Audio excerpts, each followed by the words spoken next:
Salam, xoş gördük. Yenidən sizinləmiş olduğu kimi mənəm həkim, psixoterapevt, yalan və bədən dili üzrə ekspert Elnay Rəhimov Tambovski. İdealizasiya nə deməkdir? İdealizasiya bir mənalı olaraq əslində insanın real təbiətinə uyğun olmayan, ümumiyyətlə təbiətin qanunlarına uyğun olmayan və insanın real, fundamental istəkləri ilə yaxından, uzaqdan əlaqəsi olmayan malları, məlləri, məcburiyyətləri məsuliyyət əvəzinə insana yükləməkdir. Yəni onları məsuliyyət yerinə dəyişdirməkdir. Hansı ki, belə olanda insan öz əsl məsuliyyətini yerinə yetirə bilmir. Yalnız və yalnız utopik şeylərə tutunub qalır. Belə olanda insanın boşuna gözləntiləri də olur. İnsan düşünür ki, hər kəsi idarə edə bilər, onların düşüncələrini idarə edə bilər, davranışlarını idarə edə bilər, duyğularını idarə edə bilər. Yəni, bir 5-6 yaşlı kapriz uşağın düşüncəsində olur belə insanlar. Və həm özünə, həm də başqalarına iki seçim buraxır. Hansı ki, bu özü də yanlış seçimdir. Biri hədiyyədir, digəri cəzadır. Əgər ideala kimsə çatıbsa, kimisə, yəni ona yaxındırsa, ona uyğun hərəkətlər eləyirsə, kiməsə mən xoş sözlər deyirəm, mükafatlar verirəm, onu tərifləyirəm. Əgər ideala yaxın deyilsə, nə edirəm? Onu tənqid edirəm, təhqir eləyirəm, özümdən məhrum buraxıram, sevgisizliyə düşar eləyirəm və bəlkə də fiziki və psixoloji şiddət göstərirəm və eyni şeyi özümə də eləyirəm. Başa düşürsünüzmü? Yəni, bu insanın əsas təbiətinə uyğun deyil və bu həyatı bir mənalı olaraq nə etməkdir? Qaçırmaqdır. Həyatın yaşamağı, qədrini bilməməkdir. Sözün həqiqi mənasında həyatdan zövq ala bilməməkdir.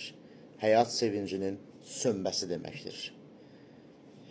Bəs o zaman nə etməliyik? İlk öncə qəbul etməliyik ki, biz heç birimiz, yəni mən, sən, o, başqaları, eyni zamanda bu dünya mükəmməl deyildir. Lakin bütün bunların mükəmməl olmamasına rağmen biz nə etməliyik? Özlərimizdə işləməliyik, özümüzü inkişaf elətdirməliyik, səhvlərimiz üzərində işləyib onları düzəltməyə çalışmalıyıq. Beyhudə çabalarla, əziyyətlərlə məşğul olmamalıyıq, hansı ki, bu metod artıq işləmir. Yəni, aktuallığını itirib, yeniləri daimi əlavə eləməliyik, lazımsızları, işləməyənləri çıxdaş eləməliyik, yaxşıları daha da yaxşılaşdırmalıyıq.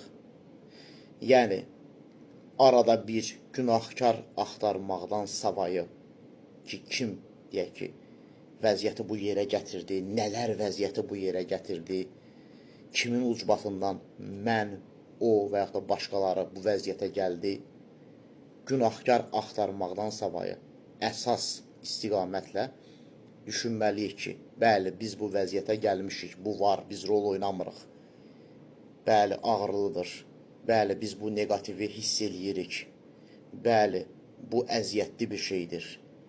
Lakin günahkar axtarmadan bu durumu necə düzəldə bilərik? Bu vəziyyəti necə lehimizə çevirə bilərik? Bunun pozitiv tərəfləri hansılardır? Biz buradan nə öyrənə bilərik? Gələcəkdə daha yaxşı hansı addımları ata bilərik ki, daha effektiv olsun hər şey? Yəni, buna da vaxt ayırmaq lazımdır. Çünki birini günahkar hesab eləmək və yaxud da özünü günahkar hesab eləmək və buna görə də başqalarını və özünü tənqid, təhqir eləmək hər zaman, hər an mümkündür. Və arada bir buna biz özümüzə icazə verə bilərik. Nəticədə biz də mükəmməl deyilik və insanıq. Lakin buna davamlı icazə vermək həyatın əsas anlamını qaçırmaqdır. Ona görə özümüzü və başqaları və həyatı mükəmməl saymamağımız o deməkdir ki, biz əllərimizi artıq aşağı indirməliyik. Biz əziyyət çəkməməliyik. Biz heç bir şey etməməliyik. Başa düşürəm, insan daxilində bir ədalətsizlik duyğusu var. Hər zaman olub olacaq.